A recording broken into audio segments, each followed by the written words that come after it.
5장 20절을 보면 주님은 제자들에게 너희 의가 서기관과 바리새인보다 더 낫지 못하면 결코 천국에 들어가지 못하리라고 말씀하셨습니다. 그러면서 더 나은 의가 무엇인지를 여러 가지 예를 들어가시면서 설명해 주신 후에 7장 12절 말씀으로 지금까지 이야기한 내용들, 그 내용들이 결국 말하고자 하는 바가 무엇인지를 다시 한번 말씀해 주셨습니다. 그러므로 무엇이든지 남에게 대접을 받고자 하는 대로 너희도 남을 대접하라. 이것이 율법이요 선지자니라. 이것이 율법이요 선지자라는 것은 이것이 의에 대해서 구약 성경이 말씀하려고 하는 바의 요약이고 핵심이라는 것입니다. 주님은 산상설교 말씀을 하시면서도 하라 또 하지 마라에 관한 제법 많은 말씀을 해주셨습니다. 아마 이쯤 되면 제자들 마음에 주님의 가르침도 모세의 율법만큼이나 어렵구나 하는 생각을 갖기 쉽습니다. 이렇게 생각하고 있을 제자들에게 내가 너희에게 말하려고 하는 바는 어렵지 않다 하고 주신 말씀이 7장 12절 말씀입니다.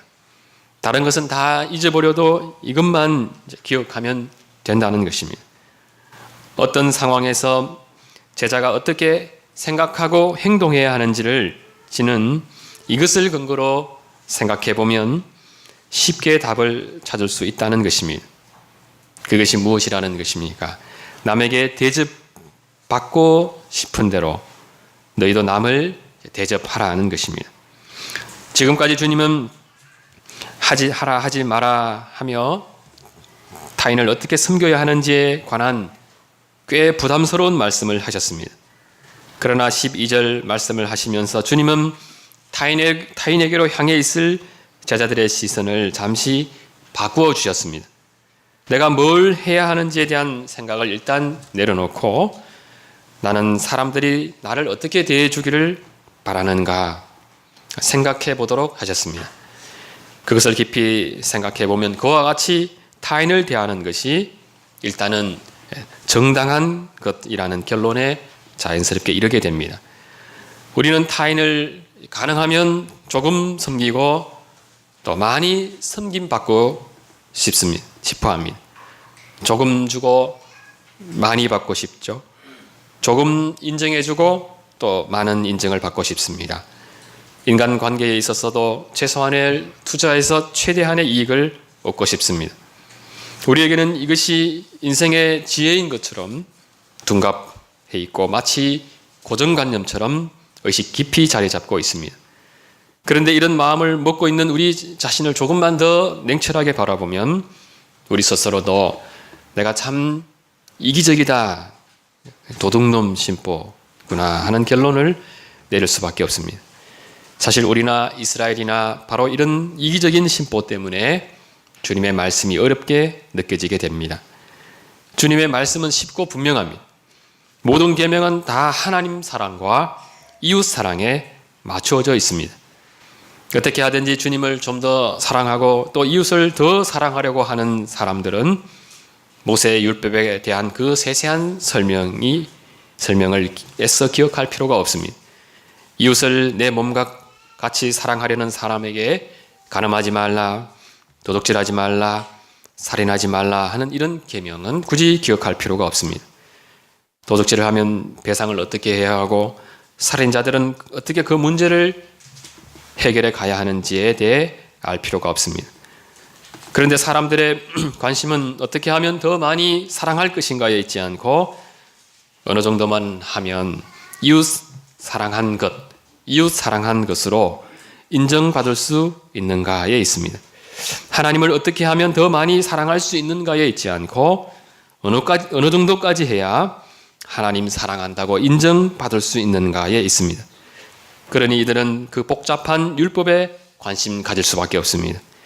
율법에 대한 사랑 때문에서가 아니라 율법에 순종했다고 인정받을 수 있는 커트라인을 찾아내기 위해서입니다.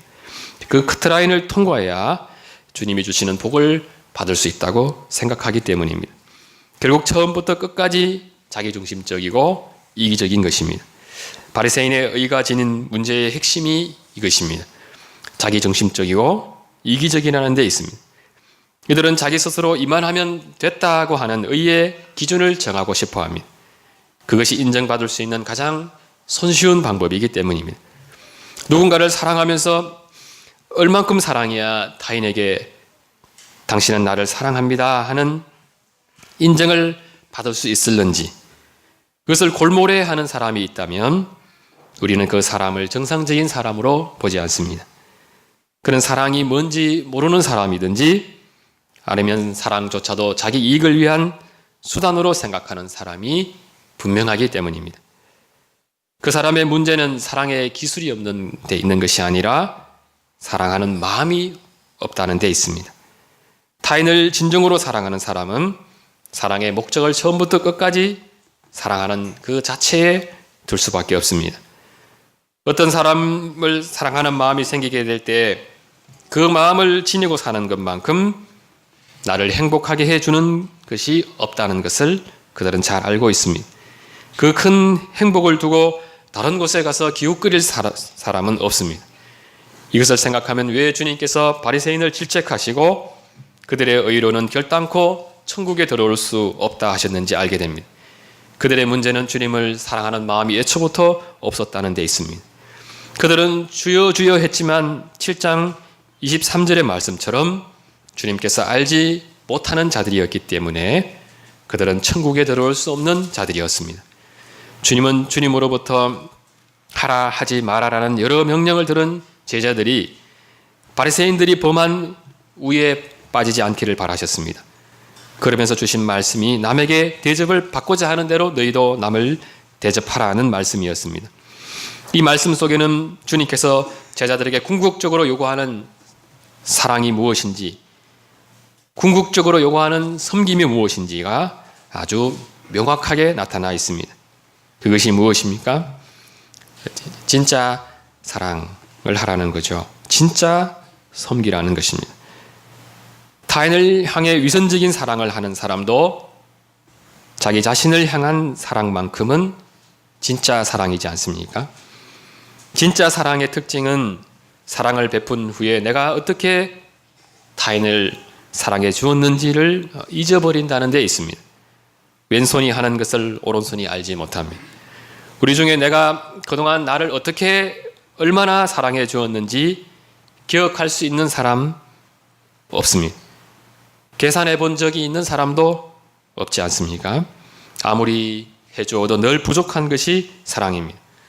무엇보다 진짜 사랑은 잘못한 것을 잘 간파하지 못할 뿐더러 그것을 안다 하더라도 쉽게 잊어버립니다. 그래서 우리 자신을 진짜 사랑하는 우리는 내가 뭘 잘못했는지 잘 파악하지 못할 때가 많습니다. 더구나 잘못한 것에 대해서 얼마나 또 관대한지 모릅니다. 시간이 조금 지나면 언제 그랬냐는 듯이 또 잊어버리는 것이 우리지 않습니까?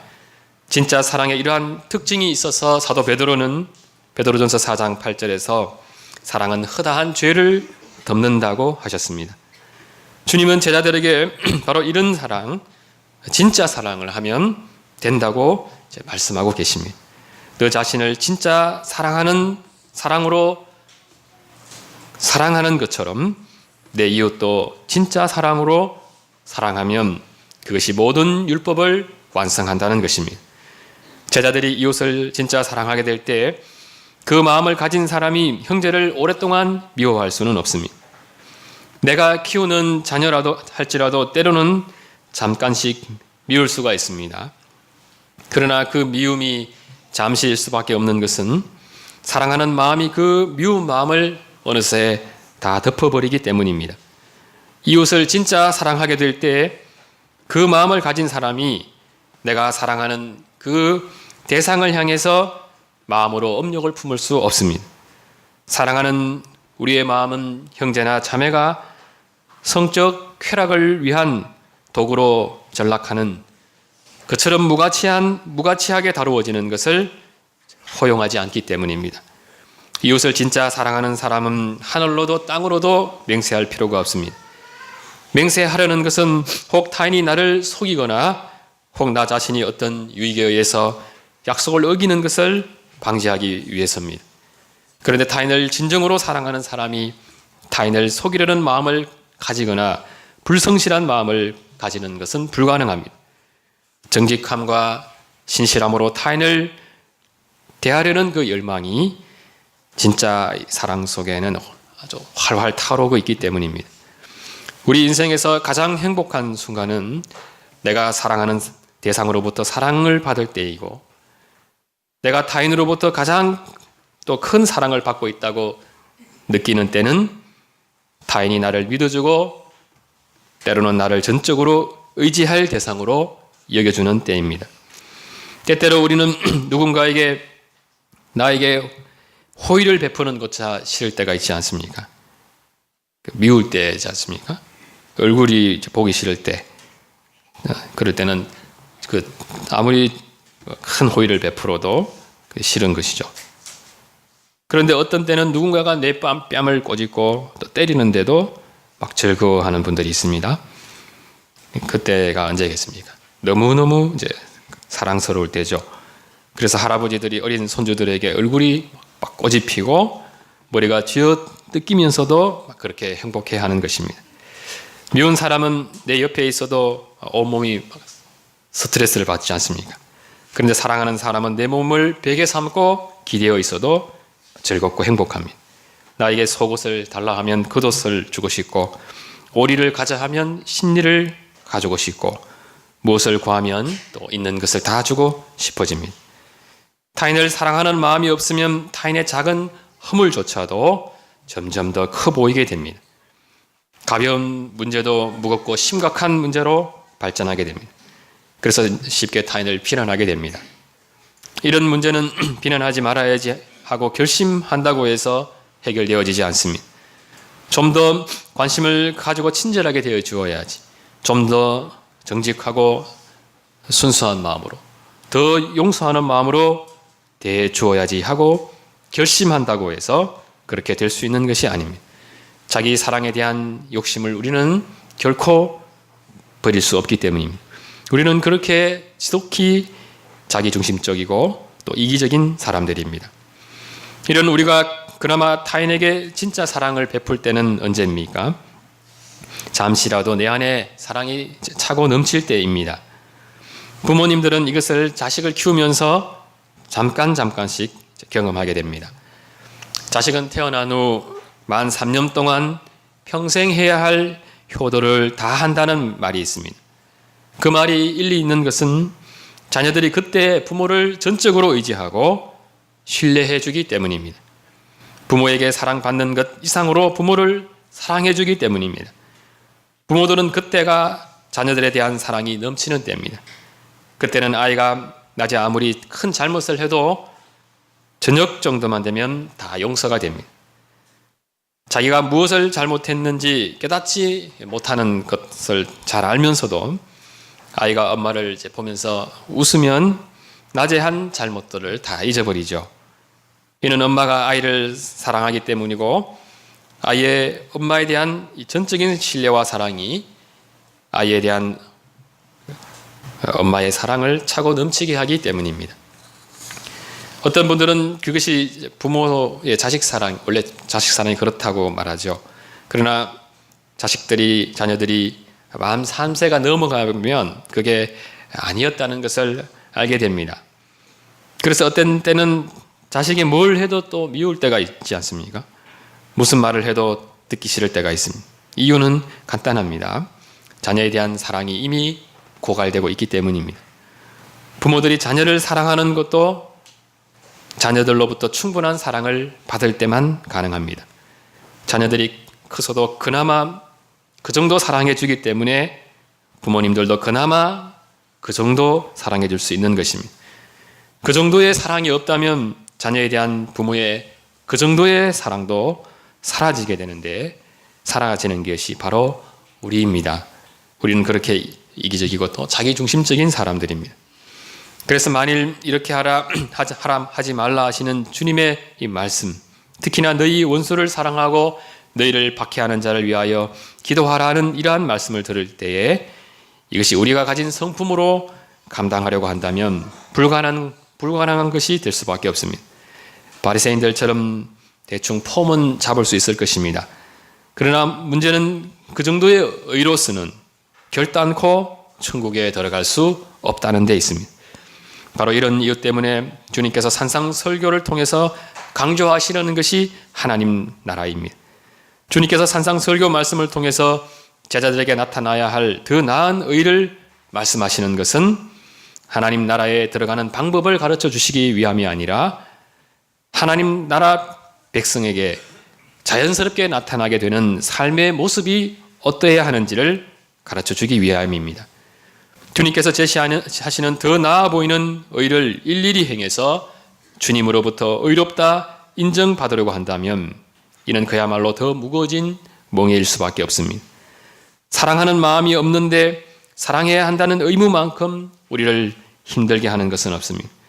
그런데 이 문제를 아주 손쉽게 해결하는 방법이 있습니다. 율법을 일일이 다 모르고 또 모든 율법을 몰라도 모든 율법에 손쉽게 순종할 수 있는 방법이 있습니다. 이웃을 진짜 사랑하면 되는 것입니다. 사랑하게 되면 그때부터 더는 사랑해야 한다는 의무감에 시달릴 필요가 없습니다. 사랑하는 모습을 보이려고 애써 위선을 떨 필요가 없습니다. 많은 분들이 타인에게서 자꾸만 내가 너를 사랑할 이유를 찾으려고 합니다. 그것을 찾으려고 하면 할수록 우리가 발견하는 대부분은 안타깝게도 사랑할 수 없는 이유들 뿐입니다. 이래서 내가 너를 미워할 수밖에 없다는 것이죠. 이래서 내가 너를 인정할 수 없고 이래서 내가 너를 무시할 수밖에 없다는 것입니다. 이러한 한계 속에 살아갈 수밖에 없는 우리와 이스라엘 백성들에게 주님께서 들려주고 싶으신 이야기가 바로 하나님 나라에 관한 것이었습니다. 너희에게 필요한 것은 하나님의 통치라는 것입니다. 하나님의 통치를 이야기할 때 제자들은 왕과 신하에 관한 그 이미지를 떠올리기 쉽습니다. 다윗의 위를 이을 메시아에 의한 왕적 통치를 생각하기 쉽습니다. 그러나 하나님 나라를 말씀하시면서 주님께서 제자들에게 들려주신 이야기는 아버지와 아들에 관한 것이었습니다. 화평케 하는 자는 복이 있나니 그들이 하나님의 아들이라 일컬음을 받을 것이라 했습니다. 또 너희는 기도할 때 내 골방에 들어가 문을 닫고 엄밀한 중에 계신 내 아버지께 기도하라고 했습니다. 생선을 달라 하는데 뱀을 줄 사람이 있겠느냐? 너희가 악한 자라도 좋은 곳으로 자식에게 줄 줄 알거든 하물며 하늘에 계신 너희 아버지께서 구하는 자에게 좋은 곳으로 주지 않겠느냐 했습니다. 주님께서 늘 사랑의 결핍에 시달리는, 그래서 주님이 요구하시는 의에 도달할 수 없는 제자들에게 하고 싶은 말씀이 무엇이겠습니까? 아버지인 내가 너를 챙겨주겠다는 거죠. 너에게 필요한 것을 공급해 주겠다는 것입니다. 사랑이 부족하냐? 그러면 내가 그 사랑을 공급해 주겠다는 것입니다. 그러므로 너희는 먼저 그의 나라를 구하라는 것입니다. 주님께로 나아가서 주님의 사랑의 통치를 받으라는 것입니다. 이사야 49장 15절은 우리에 대한 주님의 사랑이 어떤 사랑인지가 나타나 있습니다. 49장 15절입니다. 여인이 어찌 그 젖먹는 자식을 잊겠으며 자기 태에서 난 아들을 긍휼히 여기지 않겠느냐. 그들은 혹시 잊을지라도 나는 너를 잊지 아니할 것이라. 이런 사랑을 무한히 공급해 주시겠다는 것입니다. 주님의 사랑이 얼마나 인격적인지가 이사야 66장 11절에 잘 나타나 있습니다. 너희가 젖을 빠른 것 같이 그 위로하는 품에서 만족하겠고 젖을 넉넉히 빤 것 같이 그 영광의 풍성함을 인하여 즐거워하리라. 이사야 40장 11절에도 다음과 같이 말씀합니다. 그런 목자같이 양무리를 먹이시며 어린 양을 그 팔로 품에 모아 품에 안으시며 젖먹이는 암컷들을 온순히 인도하시리로다. 우리 중에 엄마 젖을 빨 때의 행복감이 어떠했었는지 아마 또렷하게 기억하는 분들은 잘 없으실 것 같습니다. 그러나 우리가 분명히 아는 것은 이제 엄마 젖을 먹는 그 아이의 행복한 얼굴입니다. 엄마 품에서 젖을 실컷 먹고 포만감에 만족해서 잠이 든 아이의 얼굴에서 우리는 아이의 행복을 보게 됩니다. 주님은 너희가 내게로 오면 내가 바로 너희를 그렇게 사랑해 주겠다 약속하셨습니다. 이런 주님의 약속대로 주님을 믿는 신자들이 주님 앞으로 나아가게 될 때 우리의 영혼은 마치 주님의 품 안에서 안식하는 아이와 같은 기쁨을 맛보게 됩니다. 그 품속에 거하면서 우리는 주님을 아버지라 부르는 것이 아주 자연스러운 것이 되고 주님과의 사랑의 관계 속에서 지속적인 사랑의 공급을 받게 됩니다. 이 세상에서 우리가 받을 수 있는 사랑의 우물물은 마시고 나면 또 목마른 물이고 야곱의 우물물은 쉽게 고갈될 수밖에 없습니다. 그러나 주님이 주시는 물은 영원히 솟아나는 샘물과 같습니다. 그 물을 먹는 자는 영원히 목마르지 않습니다. 주님은 바로 그런 사랑을 우리에게 공급해 주시겠다 약속하셨습니다. 그렇게 해서 우리가 주님의 사랑을 정상적으로 공급받고 있는 동안 우리는 사랑의 사람들로 살아가게 됩니다. 우리 안에 사랑이 넘치기 시작하게 됩니다. 속옷을 달라 하는 사람에게 겉옷까지 줄 정도는 이제 되지만 아직까지 왼뺨 때리는 사람에게 오른뺨까지 돌려대지 못할 수는 있습니다. 어떤 사람은 그야말로 기쁨을 이기지 못할 정도로 사랑하지만 어떤 사람은 아직까지 용서하는 것이 쉽지 않을 수 있습니다. 그럼에도 충분히 사랑하지 못해서 우리가 낙심할 필요가 없습니다. 때가 되면 더 큰 사랑으로 나아가게 될 것이기 때문입니다. 용서하지 못할 때는 사랑하는 것이 불가능한 것처럼 느껴지게 됩니다. 심지어는 미움받아야 할 사람이 나의 사랑을 받을 때가 나에게 가장 큰 손해가 아니겠는가 이런 생각도 듭니다. 그러나 어느 순간 막상 사랑하게 되면 어떻습니까?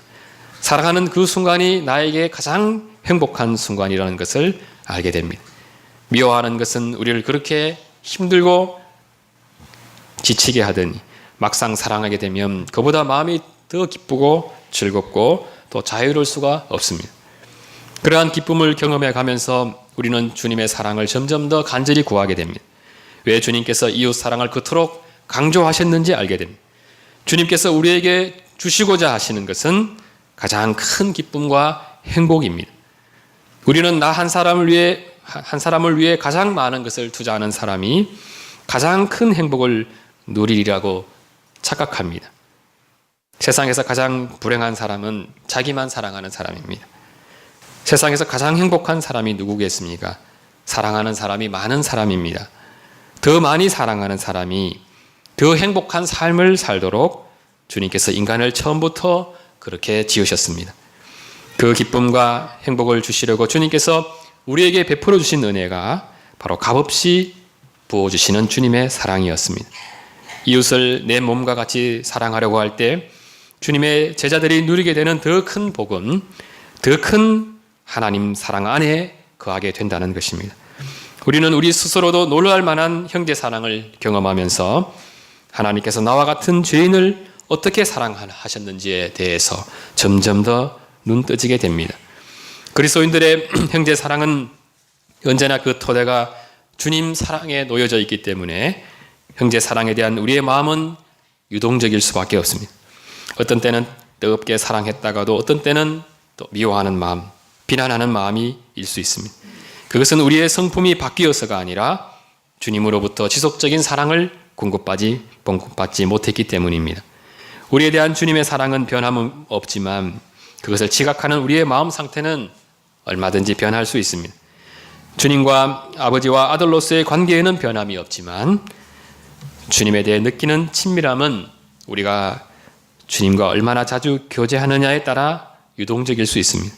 그래서 야고보 선생은 야고보서 4장 8절에서 하나님을 가까이 하라고 했습니다. 그러면 너희를 가까이 하시리라 말씀하셨습니다. 시편 25편 14절에서 시편 기자는 여호와의 친밀하심이 그를 경외하는 자들에게 있다고 노래하였습니다. 그를 경외하는 자에게 여호와께서 친밀히 그를 대해 주신다는 말씀입니다. 여호수아 23장 8절에서도 오직 너희 하나님 여호와를 친근히 하기를 오늘날까지 행한 것 같이 하라 당부했습니다. 이와 같은 의무로 주님께서는 제자들에게 하나님 나라를 구하라 하시며 제자들이 지속적으로 친밀함에서 멀어져 가게 될 때 그리스도인들은 다른 무엇보다 주님과의 관계 회복을 위해서 온 힘을 기울여 가야 하는데 이를 위해 주님은 포기하지 않고 구하고 찾고 두드리라 하는 이 기도의 자세에 대해서 잘 말씀해 주셨습니다. 주님 앞에 나아갈 때 우리는 이 점을 늘 염두에 두어야 합니다. 우리 마음에 또다시 주님의 사랑이 부음받되고 넘치는 사랑으로 형제를 사랑하게 될 때까지 기도하기를 멈추지 말아야 합니다. 기도드리겠습니다. 걸어가신 주님께서 저희에게 남에게 대접받고자 하는 대로 너희도 남을 대접하라 명령하셨지만 우리는 내가 나 자신을 사랑하는 것처럼 그렇게 남을 사랑할 수 없는 존재인 것을 잘 알고 있습니다. 주님께서 이러한 우리의 연약함을 아시고 우리에게 찾아오셔서 영원토록 우리의 아버지가 되어주시고 마르지 않는 샘물처럼 우리 심령에 주님의 사랑을 공급해 주셔서 감사드립니다.